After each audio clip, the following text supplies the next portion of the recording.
Hello दोस्तों, कैसे हैं आप सभी लोग। अच्छे होंगे आशा करता हूँ। चलिए दोस्तों, आज है 6 मई और 6 मई की आज हम लोग करंट अफेयर को पढ़ेंगे।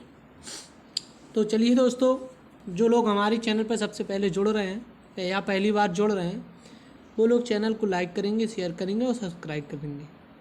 ठीक है दोस्तों, तो आज की 6 मई की करंट अफेयर को हम लोग शुरुआत करते हैं और देखते हैं इसका पहला क्वेश्चन।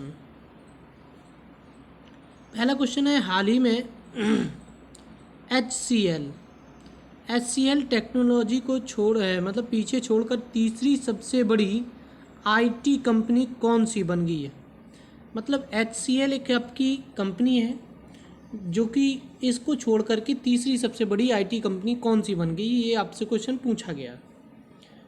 तो मतलब तीसरी सबसे बड़ी कौन सी कंपनी बनी है, तो विप्रो बन गई है। कौन सी बन गई है? विप्रो बन गई है एच सी एल को पीछे छोड़ करके।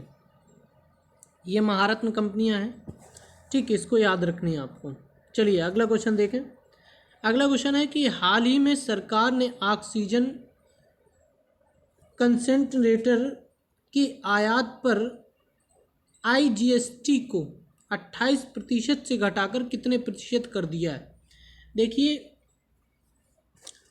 आपको याद रखना है, ये आईजीएसटी लिखा है। क्या लिखा? आईजीएसटी। आईजीएसटी या जीएसटी को कब लागू किया गया भारत में, तो याद रखें 1 जुलाई 2017 को हमारे यहाँ जीएसटी को लागू किया गया। इसीलिए 1 जुलाई को जीएसटी दिवस मनाया जाता है। अब सुनिए ज़रा, जीएसटी 3 प्रकार की होती हैं। एक एसजीएसटी होता है, एक सीजीएसटी होता है, एक आईजीएसटी होता है। ये बात की इसने किसकी? आईजीएसटी की। आईजीएसटी के बारे में बात की है कि पहले 28% था और जो जीएसटी है उसकी कितनी दरें हैं, तो 5, 12, 18 और 28, ये 4 प्रकार की दरें हैं किसकी? जीएसटी की। मैक्सिमम 28% है रेट इसकी और जो मिनिमम है वो 5% है। तो ये है, तो इस पे जो आईजीएसटी लगा था ऑक्सीजन कंसंट्रेशन सेंटर पर रेटर पर, तो उसकी आयात पर कितने प्रतिशत? पहले 28% था, अब घटा करके कितने प्रतिशत कर दिया गया है? 12%। कितने प्रतिशत किया गया? 12% किया गया। इस बात को आपको याद रखना है, ठीक है। चलिए दोस्तों, अगला क्वेश्चन देखिए। अगला क्वेश्चन है कि हाल ही में राज्य केंद्र शासित में पहली बार अनुच्छेद 311 का प्रयोग किया गया। अनुच्छेद 311 में क्या है क्या नहीं है, ये सारी चीज़ें हम आपको पढ़ा चुके हैं, है कि नहीं। तो 311 का प्रयोग पहली बार हुआ कहाँ पर? जम्मू कश्मीर में हुआ। ठीक, इतना याद रखना आपको कि अनुच्छेद 311 का प्रयोग पहली बार कहाँ हुआ है, तो ये आपके कहाँ पर हुआ है? ये जम्मू कश्मीर में हुआ। इतना याद रखना है। अगला क्वेश्चन देखें क्या है। अगला क्वेश्चन ये है, अगला क्वेश्चन क्या है इसको देखिए ज़रा। अगला क्वेश्चन है कि हाल ही में तियानहे अंतरिक्ष स्टेशन किस देश से संबंधित है, तो ये चीन से संबंधित है। किस देश से संबंधित है? चीन से संबंधित है। ये जो स्टेशन है अंतरिक्ष में बनाया गया। कहाँ पर? अंतरिक्ष में। कौन बनाने जा रहा? चीन। अभी आपने सुना होगा कि कोरोना के साथ साथ एक और घटना आने वाली है। ये घटना क्या है कि चीन जो है वो अंतरिक्ष में एक अंतरिक्ष स्टेशन बना रहा, मतलब एक कमरा बना रहा जहाँ पर अंतरिक्ष यात्री जाकर के वहाँ पर शोध करते हैं उस कमरे में। ठीक, तो इस बात को याद रखना है। और अंतरिक्ष में बनाने की सोच रहा था, तो उसने एक छोटा सा क्या पार्ट भेजा था, तो वो वहाँ पर क्या है, संपर्क टूटने की वजह से वो क्या है कि वो पृथ्वी पर गिर सकता है। पृथ्वी पर गिर सकता है तो वो कहीं भी गिर सकता है। और जब गिरेगा तो पृथ्वी का बहुत बड़े बड़े मतलब कह सकते हैं कि उससे नुकसान हो सकता है, किससे, जो पार्ट गिरेगा। ठीक, याद रखना है इसको। ये चर्चा में रहा, क्यों रहा है? क्योंकि ये जो चीन है वो अंतरिक्ष में एक स्टेशन बनाना चाहता था, और वो अंतरिक्ष स्टेशन जो है बना नहीं पाया। उसके सैटेलाइट जो मतलब है पार्ट जो है उसके संपर्क से क्या हो गए, दूर हो गए हैं, इसलिए वो वापस पृथ्वी पर की ओर बहुत तेज गति से आ रहा। ठीक, कितना याद रखना। अगला क्वेश्चन देखें क्या है। अगला क्वेश्चन है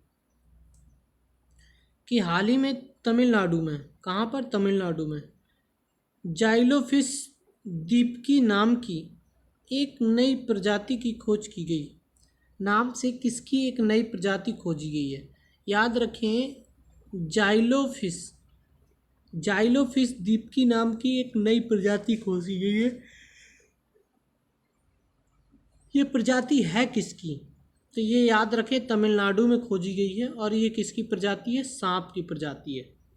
ये सर्प की प्रजाति है, जाइलोफिश दीपकी। ठीक, किसकी प्रजाति है? ये सर्प की प्रजाति है।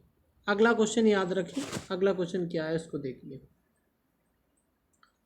अगला क्वेश्चन है कि कोविड-19 के कारण में हाल ही में कोविड-19 के कारण भारतीय क्रिकेट कंट्रोल बोर्ड ने IPL 2021 में कौन से संस्करण का अनिश्चित काल तक निलंबित कर दिया है?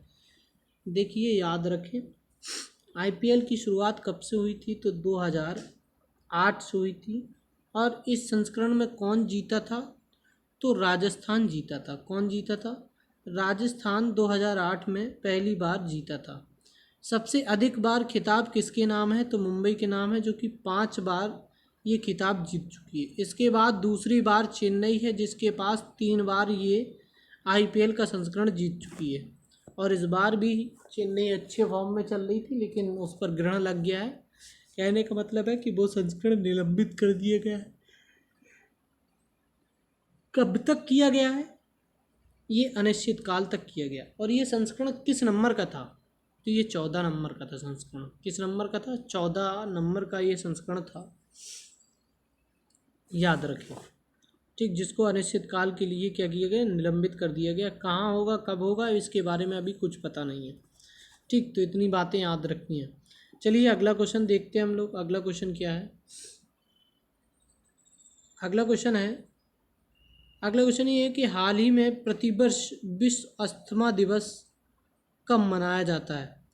तो याद रखें, अस्थमा दिवस कब मनाया जाता है? तो ये याद रखना है कि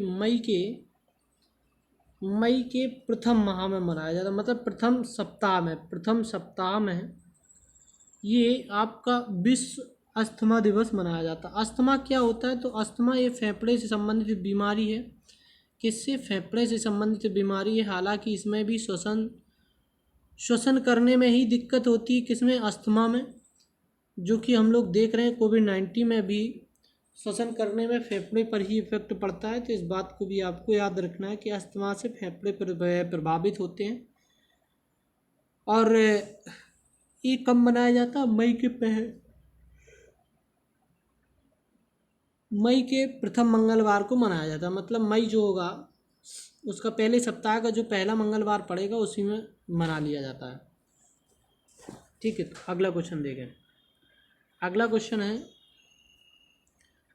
क्या है कि हाल ही में राष्ट्रीय मानवाधिकार आयोग के कार्यवाहक अध्यक्ष किसे नियुक्त किया गया? देखिए, राष्ट्रीय मानवाधिकार आयोग का कार्यवाहक अध्यक्ष किसे नियुक्त किया गया है, ये पूछा गया। तो अब जरा सुनिए, राष्ट्रीय मानवाधिकार आयोग एक किसकी संगठन मतलब एक निकाय है। किसका? UNO का ही एक निकाय है। ठीक, किसका निकाय है? UNO का निकाय है। अगर आपसे पूछा जाए कि UNO की स्थापना कब हुई थी, तो 24 अक्टूबर 1945 को इसकी स्थापना हुई थी। किसकी? UNO की। UNO का ही एक निकाय है। कौन सा? मानवाधिकार आयोग। मानवाधिकार आयोग की स्थापना भारत में कब हुई थी? तो 10 दिसंबर 1993 को इसकी स्थापना हुई थी। कब हुई थी? 1993 को इसकी स्थापना हुई थी। तो 10 दिसंबर को ही हम लोग मानवाधिकार दिवस मनाने लगे। अगर आपसे ये क्वेश्चन कई बार पूछा गया है कि मानवाधिकार दिवस कब मनाया जाता है, तो 10 दिसंबर को मनाया जाता है। ठीक, इतनी बातें आपको याद रखनी है। और आपसे ये पूछा गया है कि कार्यवाहक अध्यक्ष किसे नियुक्त किया गया है, तो कार्यवाहक अध्यक्ष प्रफुल्ल चंद्र पंत को नियुक्त किया गया है। किसे नियुक्त किया गया है, तो प्रफुल्ल चंद्र पंत को नियुक्त किया गया है। ठीक, इस बात को याद रखना आपको। अगला क्वेश्चन देखें, अगला क्वेश्चन क्या है। अगला क्वेश्चन ये है कि हाल ही में अंतर्राष्ट्रीय ओलंपिक समिति के बिलीव इन स्पोर्ट अभियान का एम्बेसडर किसे नियुक्त किया गया है। अंतर्राष्ट्रीय ओलंपिक समिति के बिलीव इन स्पोर्ट का ब्रांड एम्बेसडर किसे नियुक्त किया गया है, ये आपसे क्वेश्चन पूछा गया है। तो याद रखें, इसका ब्रांड एम्बेसडर पीवी सिंधु और माइकल ली को नियुक्त किया गया है। समझ में आई बात है? अगर इतनी आ गई है तो अच्छी बात। चलिए अगला पॉइंट देखें। अगला पॉइंट क्या है उसको देखिए जरा। अगला क्वेश्चन है कि हाल ही में कौन सी भारतीय नियामक संस्था network for green the financial system में शामिल हुई है। मतलब कौन सी भारतीय नियामक संस्था है जो network for grinning the financial system में शामिल हुई है। तो कौन शामिल हुई है, आरबीआई शामिल हुई। कौन, आरबीआई। आरबीआई की स्थापना कब हुई थी, तो 1935 में हुई थी, हमने आपको बताया था। और इसका आरबीआई का राष्ट्रीयकरण कब किया गया, तो 1949 को इसका राष्ट्रीयकरण किया गया। और हमने आपको बताया था कि इसमें एक गवर्नर होता है और 4 उप गवर्नर होते हैं। इतनी बातें आपको याद रखनी है। ठीक, चलिए जरा अगला क्वेश्चन देखें। अगला क्वेश्चन क्या है। अगला क्वेश्चन अब हम लोग देख चुके हैं। हालांकि क्वेश्चन हमारे 10 हो चुके हैं, इतने ही रखते हैं आज के लिए।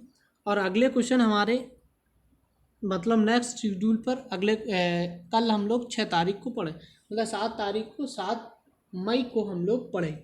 ठीक है, आज के लिए इतना ही रखते हैं दोस्तों। जो लोग चैनल पर पहली बार जुड़ रहे हैं वो चैनल को लाइक करेंगे, शेयर करेंगे और सब्सक्राइब करेंगे।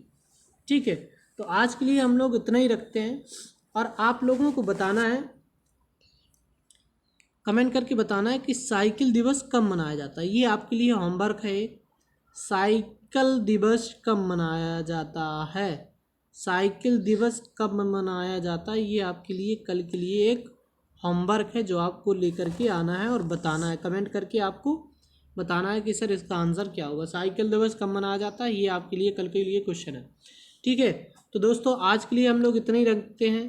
थैंक यू, धन्यवाद, ऑल द बेस्ट।